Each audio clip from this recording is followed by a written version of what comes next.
नमस्कार, स्वागत है आप सभी का। मैं हूं आपके साथ पूजा कविया गोमा। हमारी खास पेशकश में आज हम बात करेंगे यूपी में विपक्षी एकता की। क्या विपक्षी एकता कामयाब होगी? उत्तर प्रदेश का सियासी रण जीतने के लिए हर दांव पेच आजमाए जा रहे हैं। नए नए गठबंधन बनाने की कोशिशें भी तेज हैं। एक तरफ बीजेपी सत्ता बरकरार रखने की पूरी ताकत झोंक रही है, तो वहीं विपक्षी दल भी पूरा जोर लगा रहे हैं। इस बीच अखिलेश यादव के बयान से यूपी का सियासी पारा और चढ़ गया है। समाजवादी पार्टी के अध्यक्ष अखिलेश यादव ने बसपा प्रमुख मायावती और कांग्रेस महासचिव प्रियंका गांधी से पूछा कि दोनों तय करें, उनकी लड़ाई भाजपा से है या समाजवादी पार्टी से है। अखिलेश के इस बयान के बाद अटकलें लगने लगी कि क्या वो भाजपा को हराने के लिए 2022 का यूपी चुनाव बसपा और कांग्रेस के साथ गठबंधन में लड़ना चाहते हैं। वैसे बसपा पहले ही अकेले चुनाव लड़ने का ऐलान कर चुकी है, लेकिन कांग्रेस की यूपी प्रभारी प्रियंका गांधी संकेत दे चुकी है कि यूपी में गठबंधन के रास्ते खुले हैं। इससे पहले अखिलेश यादव 2017 में विधानसभा चुनाव में कांग्रेस और 2019 में लोकसभा चुनाव में बसपा के साथ गठबंधन कर चुके हैं। तब उन्हें करारी हार झेलनी पड़ी थी। अखिलेश यादव का कहना है कि यूपी विधानसभा चुनाव 2022 में गठबंधन के लिए उनकी पार्टी के दरवाजे सभी छोटे दलों के लिए भी खुले हैं। वो कोशिश करेंगे कि ऐसे सभी दल बीजेपी को हराने के लिए एक साथ आएं। कई छोटी पार्टियां पहले से ही हमारे साथ हैं और कई अन्य हमारे साथ आएंगी। अखिलेश चाचा शिवपाल सिंह यादव की प्रगतिशील समाजवादी पार्टी को भी साथ मिलाने की कोशिश में है। उधर सुहेल देव भारतीय समाज पार्टी के अध्यक्ष ओम प्रकाश राजभर भी सियासी जोड़तोड़ में जुट गए हैं। उन्होंने यूपी बीजेपी प्रदेश अध्यक्ष स्वतंत्र देव सिंह से मुलाकात की है।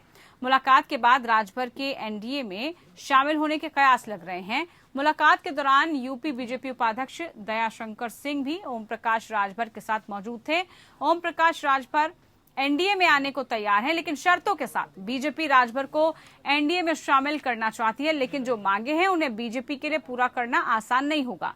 राजभर की मांग है कि जातिवार जनगणना हो, बीजेपी न्यायिक सामाजिक समिति की रिपोर्ट लागू करे, एक समान शिक्षा, मुफ्त शिक्षा गरीब और कमजोर लोगों को दिलाई जाए, 33% रिजर्वेशन महिलाओं का हो, जो लोकसभा में विचाराधीन है। वहीं राजभर ने किसी पिछड़े के बेटे को सीएम बनाने की मांग भी रखी है। इधर ओवैसी संघ गठबंधन की चर्चाओं पर राजभर ने कहा कि ओवैसी उनके मोर्चे भागीदारी मोर्चा का अभी तक आधिकारिक तौर पर हिस्सा नहीं है। यूपी बीजेपी के उपाध्यक्ष दयाशंकर सिंह ने कहा कि उनकी कोशिश है कि ओम प्रकाश राजभर को एनडीए में लाया जाए, क्योंकि राजनीति में कोई परमानेंट मित्र या शत्रु नहीं होता। ओपी राजभर की स्वतंत्र देव सिंह से मुलाकात पर कांग्रेस ने तंज कसा। कांग्रेस नेता सुरेंद्र राजपूत ने कहा कि क्या बीजेपी ने भागीदारी संकल्प मोर्चा बनाने को कहा है? बीजेपी की साजिश का पर्दाफाश हुआ है। इधर सपा नेता अनुराग भदौरिया ने कहा कि बीजेपी हार के डर से गठबंधन के लिए यहां वहां भटक रही है।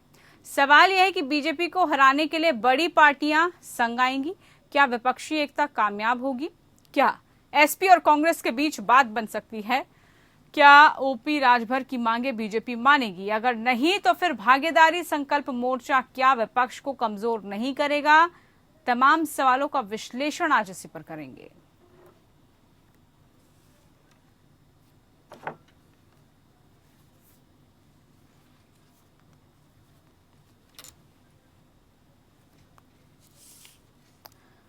जी, तो आज इसी को लेकर चर्चा हम करने वाले हैं कि आखिरकार क्या जो विपक्षी एकता है उसी से ही कामयाबी मिल पाएगी आने वाले चुनावों में, और आखिरकार क्या ये एकता दिखेगी भी? क्या जो समीकरण अब साधे जा रहे हैं उन समीकरणों का फायदा आने वाले दिनों में चुनाव में कितना किस पार्टी को मिलने वाला है? आज इसी को लेकर खास चर्चा के लिए खास मेहमान हमारे साथ जुड़ चुके हैं। सबका इंट्रोडक्शन में करा दूं। हमारे साथ अश्वनी शाही जी, स्पोक्स पर्सन बीजेपी की तरफ से हैं। हमारे साथ प्रोफेसर धर्मेंद्र यादव जी हैं, एसपी लीडर। साथ ही हमारे साथ डॉक्टर उमाशंकर पांडे हैं, स्पोक्स पर्सन कांग्रेस की तरफ से। बहुत स्वागत है आप तीनों खास मेहमानों का। चर्चा आप लोगों से की जाएगी। सबसे पहला सवाल बीजेपी से यहाँ पर कर लेते हैं। क्या लग रहा है आपको अश्विनी जी, जो अब रणनीति साधने की कोशिश की जा रही है कि फिर से वही पुराना इतिहास दोहराया जाए, जो गठबंधन था पहले उसको फिर से दोहराकर आम जनता में पैठ बनाई जाए, ताकि सीधे तौर पर बीजेपी को जो उसकी नीतियां हैं उसके तहत उनसे सवाल पूछे जाएं? कितना कारगर आपको लग रहा है कि साबित होने वाला है आने वाले दिनों में? कितनी चुनौती मान रही है बीजेपी से? पूजा जी, देखिए, राजनीति में आने वाले चुनाव के लिए हर व्यक्ति अपना चाल चलता है, अपनी रणनीति तय करता है। और 2022 में चुनाव होने वाले हैं, जो देश का सबसे बड़ा चुनाव लोकसभा के बाद उत्तर प्रदेश में ही होता है। बिल्कुल। अब इस चुनाव में जो भी लोग घोषणाएं करेंगे, बहुत सी घोषणाएं होंगी, बहुत से गठबंधन बनेंगे, बहुत सी चीजें होंगी, लेकिन यहाँ पर सपा अध्यक्ष के द्वारा ये एक बात जो कही गई है, ये उनके अंदर के डर को दिखाता है कि वो हार के डर से अभी से ग्रसित है। हम जैसे आपके सूत्र होते हैं, वैसे हमको भी सूत्रों से पता चला है कि इन लोगों ने एक सर्वे कराया है जिसमें समाजवादी पार्टी को करारी हार मिल रही है भारतीय जनता पार्टी।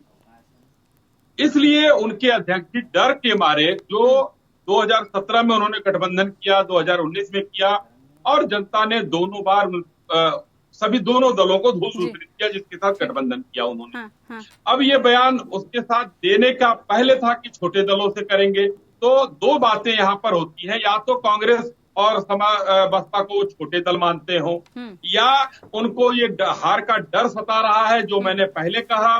तो दोनों बातें हो सकती है पूजा जी, जिसके वजह से वो बयान दे रहे हैं, क्योंकि गठबंधन का उन्होंने सब काम कर लिया। 17 में देखिए किस तरीके से हारे वो, बुआ बगुआ की राजनीति चली नहीं, पंजे और साइकिल का मेल हुआ नहीं। उत्तर प्रदेश की जनता आज माननीय कर्मयोगी आदित्यनाथ जी के कामों को आज देख रही है, उनकी मेहनत को, जो 23 करोड़ जनता के लिए वो दिन रात मेहनत कर रहे हैं, उनको देखते हुए वो सर्वे में अनुमान लगा चुकी है भारतीय जनता पार्टी फिर से 300 से ऊपर आ रही है। ये डर और दहशत बोल रहा है, ये अध्यक्ष जी नहीं बोल रहे हैं उनके। ठीक है प्रोफेसर धर्मेंद्र जी, सपा जो कोशिशों में जुटी हुई है, जिस गठजोड़ में जुटी हुई है, आपको लग रहा है उससे कामयाबी मिलने वाली है? क्या विपक्ष को आप एक साथ कर पाएंगे? क्या इसी बहाने आपको लग रहा है कि आप सीधे तौर पर बीजेपी को टक्कर दे पाएंगे? पूजा जी, जो समाजवादी पार्टी की अपनी स्थिति है, आज जमीनी स्थिति हमारी ये है कि हम अकेले दम पर पूर्ण बहुमत के साथ सरकार बनाने की स्थिति में हैं और 350 से कम सीटें नहीं जीतेंगे। हम आपसे आज वादा कर रहे हैं आपके चैनल के माध्यम से।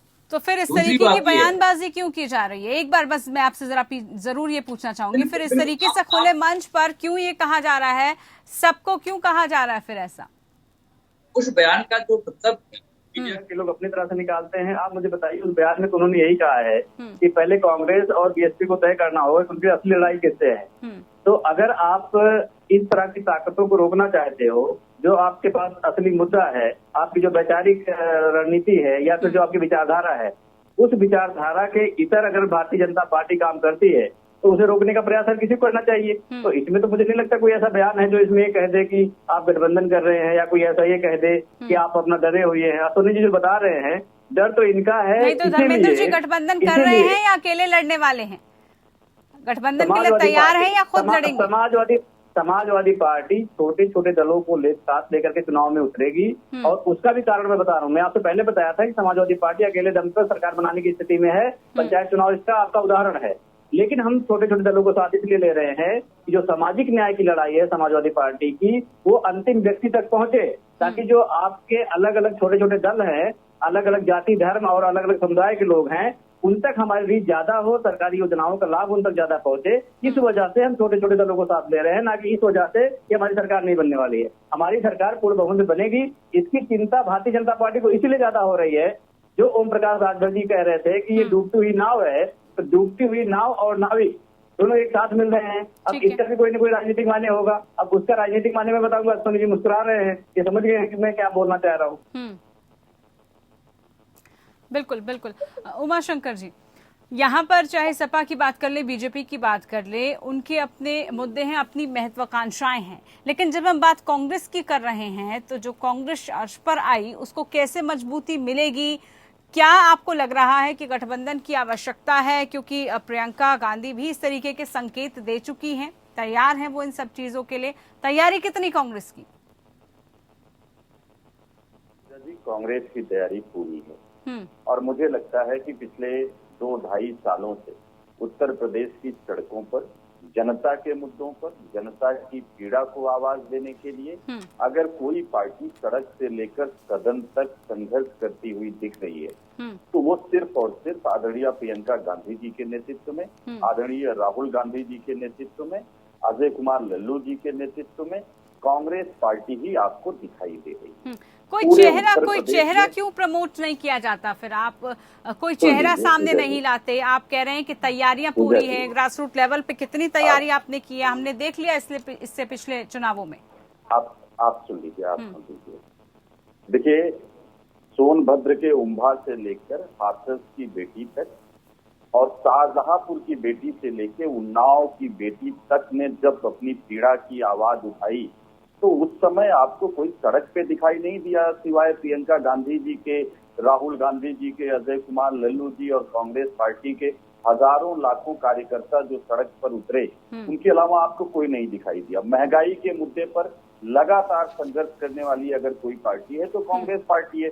आज भी राहुल गांधी जी विपक्षी सांसदों के साथ उन्होंने साइकिल मार्च करते हुए वो पार्लियामेंट तक गए हैं। तो ये जो जनता के मुद्दों पर लड़ने का मादा है वो कांग्रेस में है और इसीलिए जनता का जो आशीर्वाद है वो कांग्रेस पार्टी को पिछले 3 चुनाव जो उत्तर प्रदेश में हुए हैं, 2 उपचुनाव विधानसभा के और 1 जिला पंचायत का चुनाव, उसमें कांग्रेस पार्टी को जनता ने आशीर्वाद दिया है। हमारा निश्चित रूप से मत प्रतिशत बढ़ा है। अब 2 बातें मैं और कहना चाहूंगा पूजा जी। पहली बात, अजय शाही जी अश्विनी शाही जी कह रहे थे, मेरी जहां तक जानकारी है भारतीय जनता पार्टी का केंद्रीय नेतृत्व और भारतीय जनता पार्टी का उत्तर प्रदेश के नेतृत्व ने एक इंटरनल सर्वे कराया था अपने लोगों के बीच, जनता के बीच, और प्राइवेट डिटेक्टिव, जहां तक मेरी जानकारी है, हायर करके इन्होंने सर्वे कराया और उसमें उत्तर प्रदेश की योगी सरकार बुरी तरीके से पराजित हो रही थी और इनके इंटरनल सर्वे में, जो केंद्र का सर्वे जहां तक मैंने सुना है, उसमें 50 से कम सीटें आ रही थी। उससे बौखलाए हुए केंद्रीय नेतृत्व ने योगी जी को हटाने की पूरी कवायद की, लेकिन मोदी जी और अमित शाह जी उसमें हार गए, योगी जी को हटाने में असफल हो गए। तो अब नए तरीके की कवायद शुरू हो रही है। चलिए, उन कवायदों में कितना दम है, चर्चा आगे हम करते रहेंगे। बहुत सारे पॉइंट्स हैं जिनको क्लियर करना बहुत जरूरी है। लेकिन क्या बीजेपी को हराने के लिए जो बड़ी पार्टियां हैं वो भी संग आएंगी, और आखिरकार जो एकता की बात की जा रही है उस एकता में कितना दम है, चेहरा कौन होगा? तो क्या विपक्षी एकता कामयाब हो पाएगी? क्या एसपी और कांग्रेस एक साथ आ पाएंगे? और आगामी चुनाव को लेकर रणनीति क्या रहने वाली है, इन सब को लेकर आज का हमारा सवाल है और इसी को लेकर हम चर्चा कर रहे हैं। खास मेहमान हमारे साथ लगातार जुड़े हुए हैं। अश्विनी जी, आपसे एक और सवाल यहाँ पर है, ओपी राजभर की मांगे जो रखी हैं, बीजेपी क्या उनको मानेगी? क्योंकि अगर मांगे आप मानते हैं तभी कहा जा रहा है वो आपके साथ आएंगे, एनडीए के साथ आएंगे। अगर उन मांगों पर गौर किया जाता है तो क्या कुछ और आपको लग रहा है, कुछ उथल पुथल हो सकती है?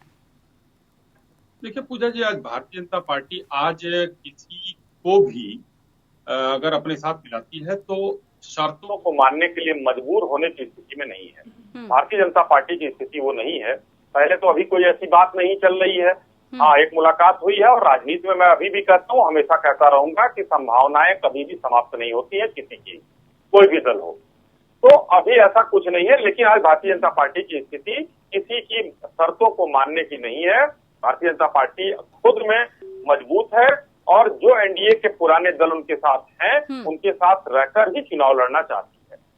रही दूसरी बात, अभी हमारे कांग्रेस के मित्र ने, देखिए मैंने सपा के सर्वे की बात की और हमारे कांग्रेसी मित्र उमाशंकर जी ने एक सपा का बचाव करते हुए कहा, इसका मतलब उधर देखिए कुछ न कुछ खिचड़ी पक रही है, सॉफ्ट कॉर्नर अभी भी है। तो आज समाजवादी पार्टी, आपको कोई डर तो है नहीं ना, आपकी अपने काम है, अपनी शर्तें हैं, अगर उनमें हाँ पूजा जी, मैं अपनी बात कहना चाहता हूँ कि समाजवादी पार्टी कह रही है कि हम छोटे दलों से गठबंधन करेंगे और हमारे कांग्रेस के प्रवक्ता यहाँ उनकी जो है तरफदारी कर रहे हैं। तो इसका मतलब ये है कि समाजवादी पार्टी उनको छोटा दल मान रही है और वो तो वाकई 5% की पार्टी है उत्तर प्रदेश में, वो 5 या 6% का उनका वोट परसेंटेज है।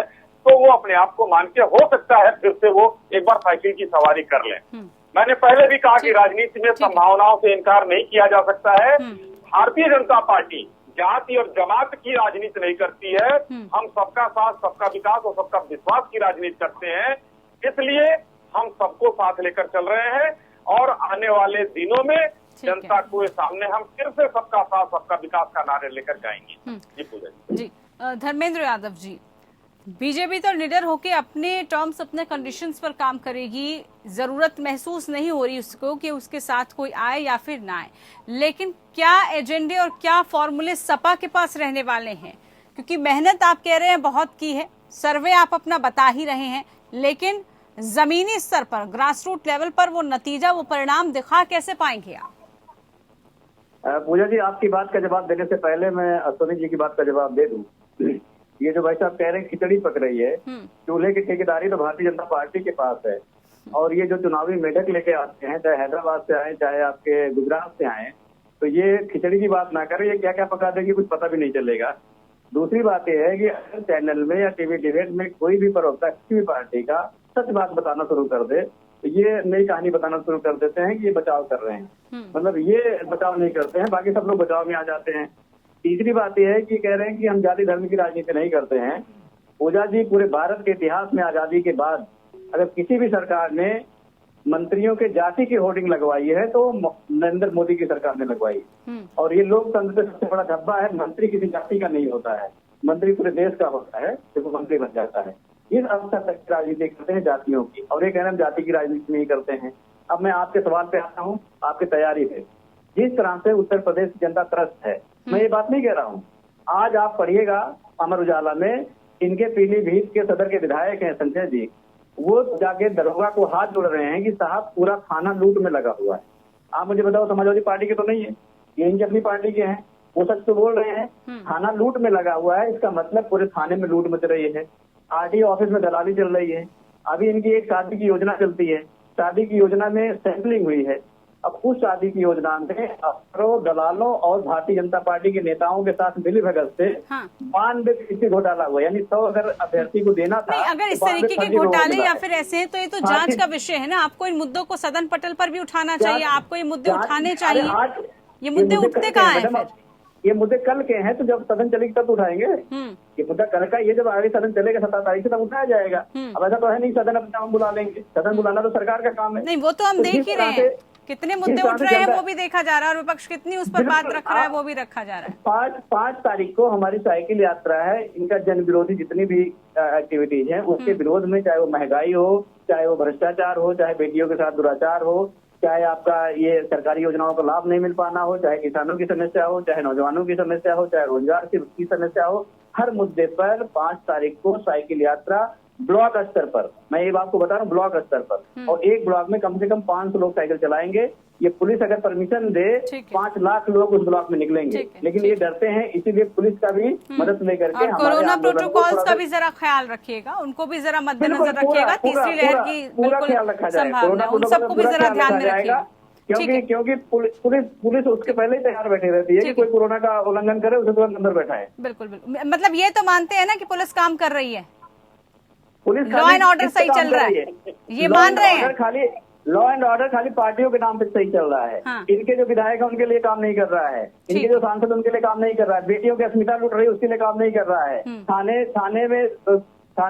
लूट रहे हैं उसके लिए काम नहीं कर रहा है। इनके विधायक खुद कह रहे हैं कि थाना बिक गया है, थाना लूट रोड कर रहा है, उसके लिए काम नहीं कर रहा है। चलिए कांग्रेस के पास चलते हैं। डॉक्टर उमा शंकर जी, यहाँ पर तो साइकिल यात्रा की तैयारी भी हो गई है, आपकी तरफ से कौन सी यात्रा निकलने वाली है, कितनी तैयारी की जा रही है?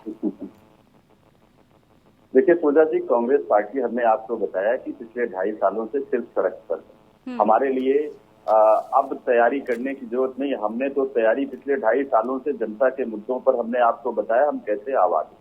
अभी 2-3 बातें आई। अश्विनी शाही जी कह रहे हैं खिचड़ी पक रही है। मैंने ये तो बताया ही नहीं कि सबसे पहले ये सर्वे आरएसएस ने कराया था, इसीलिए योगी जी और केशव प्रसाद मौर्य के बीच जो चल रहा था, नेम प्लेट तोड़े जा रहे थे, केशव मौर्य को इंसल्ट किया जा रहा था, उसका बीच बचाव करने इनके आरएसएस के हसबोले जी स्वयं यहाँ पर आके बैठे और उन्होंने बीच बचाव किया, क्योंकि पहला जो सर्वे आया था, जो मेरी जानकारी है, वो आरएसएस का था।